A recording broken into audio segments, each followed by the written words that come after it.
Hello from the 2018 Equal Justice Conference in San Diego, California. I'm Kimberly Sanchez. And I'm John Pollock. And I'm Andrew Sherer. And we're on the road with Legal Talk Network.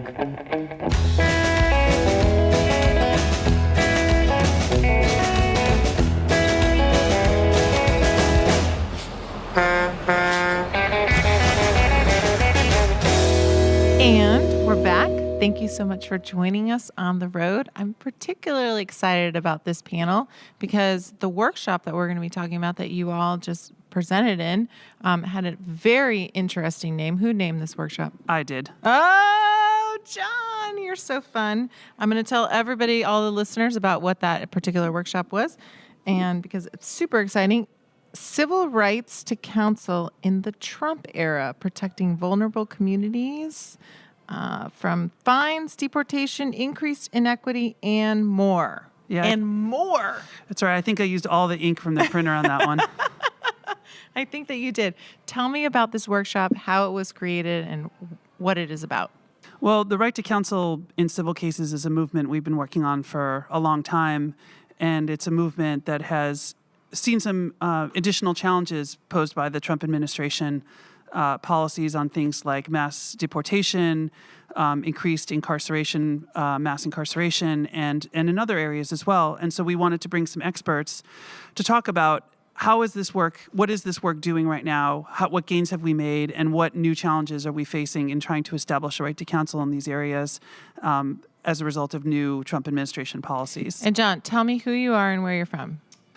I am John Pollock. I am a staff attorney with the Public Justice Center who coordinates the National Coalition for a Civil Right to Counsel. The Public Justice Center is in Maryland, but I live in Montgomery, Alabama. Oh, that's like the site of all of the civil rights stuff. It is. It's a good place to be right now. It really is. Mm-hmm. All right. And who else is on our panel? So I'm Andrew Sherer. I'm the policy director of the Impact Center for Public Interest Law at New York Law School. Okay. Well, that sounds like a really exciting workshop. So tell me, what happened at your workshop and what were the takeaways? Well, and we'd be remiss if we didn't mention our other two amazing co-panelists. Lisa Foster, who is formerly of the Department of Justice, ran the Access to Justice office there and is now starting a new organization on fees and fines. And Ahilan Arulanathan, who is with the ACLU of Southern California and is one of the lead attorneys litigating the right to counsel in immigration court. Okay. And so why is this topic particularly important to the Access to Justice community? The Access to Justice community has long been interested in expanding access to justice in a meaningful way. And frankly, unless there's a right to counsel in civil matters, it's always going to, the access to the courts in a meaningful way is always going to be very limited. And this is a movement that has long been fighting in many different ways, through legislative measures, through litigation, through policy changes, to try to secure a right to counsel, not simply more funding, not simply expansion of legal services programs, but actually shifting the power dynamic and creating a right. Just to add to that, the reason why it needs to be a right is because a right makes it something that can't. And what are we talking about? What needs to be a right? Yes, a right to access counsel in various kinds of civil cases. So the work we do, like we do with the public defender, we're talking about like in a civil. Oh, yes, okay. And in fact, in many states, there is a right to counsel in every state in some civil matters. That may be a surprise to some people who are listening, that every state provides a right to counsel in some areas like civil commitment of people with mental health issues, when people's children are taken away by the state. These are areas that most states provide a right to counsel, and actually the public defenders handle those matters often. They do civil representation already. That's something that's, again, not widely known. But then there are other areas that are extremely important, like immigration, like domestic violence, like housing, where either we don't have a right to counsel at all, or only one or two states have that right, or in this case of housing, New York City alone as of last year. And so we're doing the work to try to bring those rights everywhere so that we have a comprehensive access to justice system. But I think most people believe that there is a right to counsel in civil matters. There have been studies that have shown that. Intuitively, people think, oh, you're going to lose custody of your kids, you're going to lose your home, and it's going to happen as a result of a decision made in a court of law. There must be a right to have an attorney represent you when there are complex legal issues that are going to be confronted, and a judge in his or her black robe sitting in the center of the court making a decision about your life. People believe intuitively that there is a right to counsel, but in fact, it's very limited. 1963, we had Gideon decide in criminal matters. The Supreme Court decided in Gideon v. Wainwright that there would be a right to counsel in criminal matters. And since then, civil matters have really been decided on a case-by-case basis on a state level or a local jurisdictional level through litigation and court decisions or through legislative efforts, but it's really very, very limited in the civil sphere, and we're working very hard to assure that people actually have a right to representation when they can't afford counsel and when there are issues that the courts are deciding that are fundamental to their survival and existence. So civil Gideon, not a thing yet, needs to be, is what we're saying, right? But also, your presentation is about what is happening in the Trump era. Is there something different here that is happening that we need to pay attention to? Yeah. So, I mean, even before Trump, deportation, for instance, was a big problem. But the Trump administration has really increased the rate of deportation, has separated families from children, which is something that even the prior administration was not doing. The need for counsel is just increasing over time. And the resistance from the administration to anything like providing counsel is just greater and greater, and really necessitating trying to get this decision from a court saying there is this right. It's regardless of what the Trump administration wants to do, it's a constitutional right.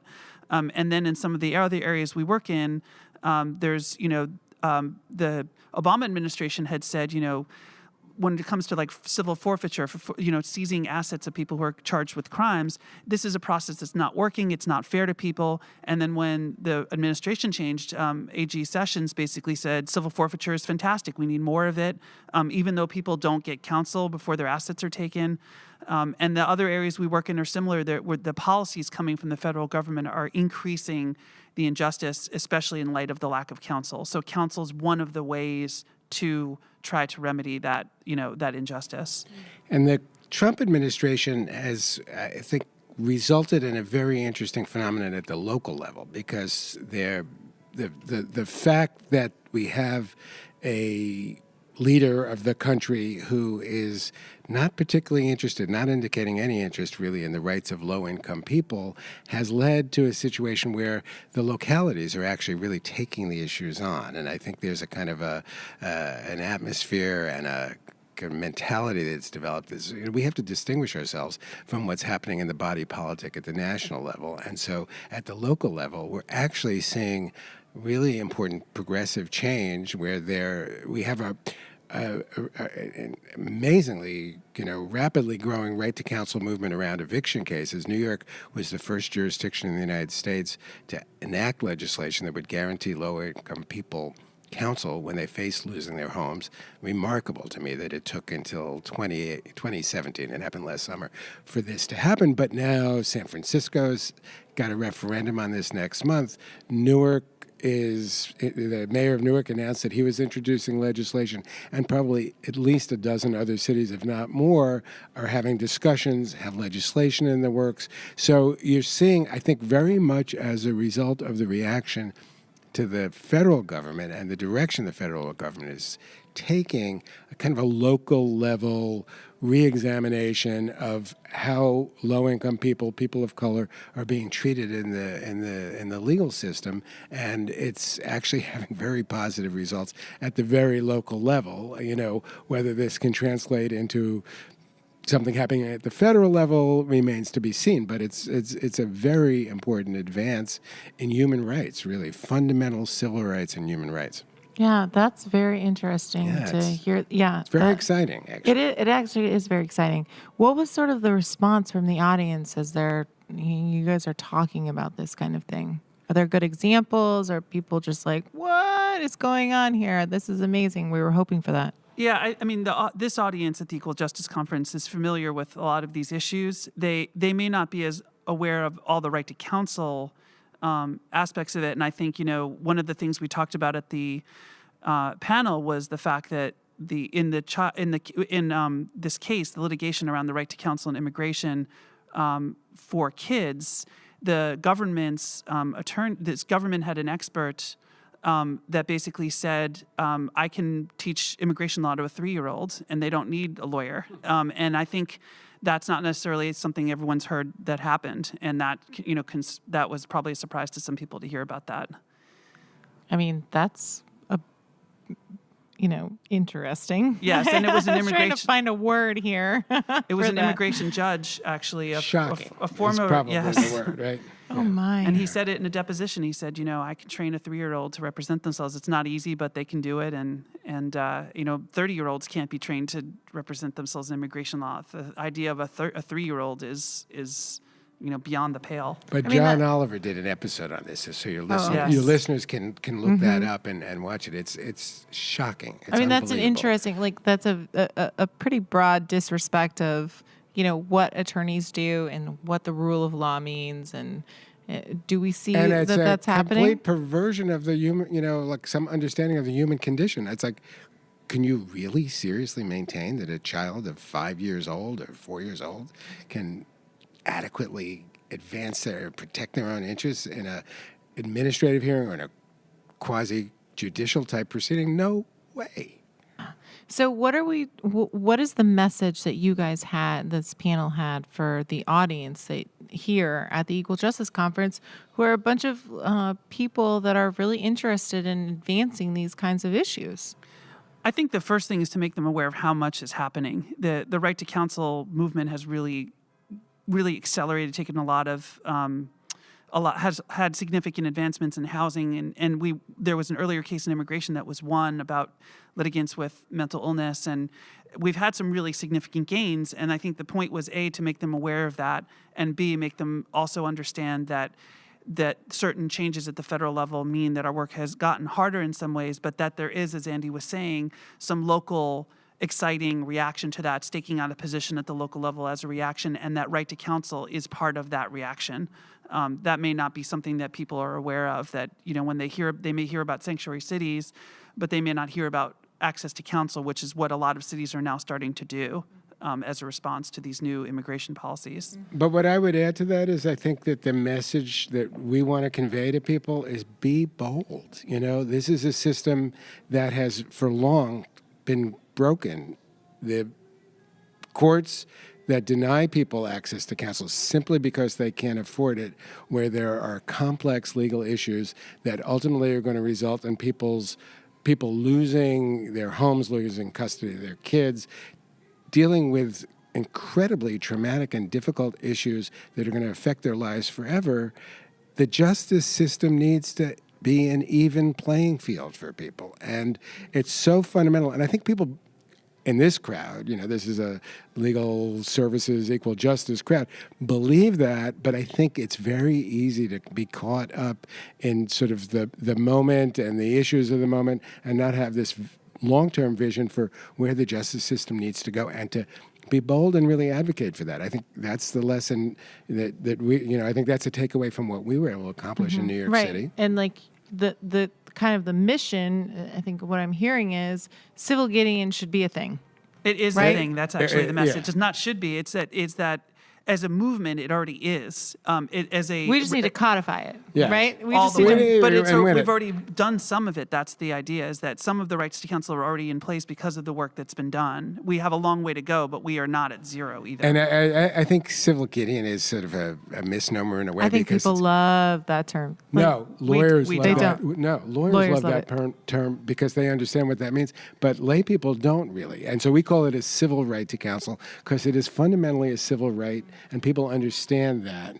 Gideon is kind of code language in the lawyer clubhouse, and that's not a useful The enough lawyer term. clubhouse. And It's I like would the add Mickey too, Mouse clubhouse. It's not the way we're going about. We're not trying to get a right to counsel across the board all at one time. This is a incremental approach, state by state, issue by issue, and we want people to understand that, because if they think it's too aggressive, if they think it's trying to go too fast, they may not see it as a reality, as a realistic approach. This is a much more nuanced way to tackle the issue. Fantastic. You guys are fantastic. And I think that our listeners will be very interested in contacting you. So let's talk about how we do that. First of all, our website, civilrighttocounsel.org, is where all the information you could ever hope to find is. You can reach me at jpollock@publicjustice.org, and also through the website. And you can reach me at New York Law School at Sherer, ASCHERER, at nyls.edu. And if you want to learn about the work that we did in New York, I'm part of a broad coalition of grassroots activists and labor and faith leaders, and we have a Right to Counsel nyc.org website with anything you might want to know about our work to win a right to counsel for tenants in New York City. Well, civil right to counsel, I think that's the next step in the access to justice question. I appreciate both of you being here. We've reached the end of the road for today, and I want to thank both of you for joining our guests. We also want to thank our listeners for tuning in. If you like what you heard, please find and rate us in Apple Podcasts. We'll see you next time for another episode of On the Road with Legal Talk Network. If you'd like more information about what you've heard today, please visit LegalTalkNetwork.com. Subscribe via iTunes and RSS. Find us on Twitter and Facebook, or download our free Legal Talk Network app in Google Play and iTunes.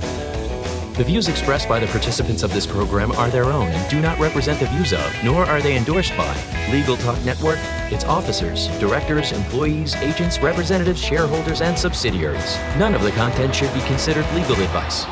As always, consult a lawyer.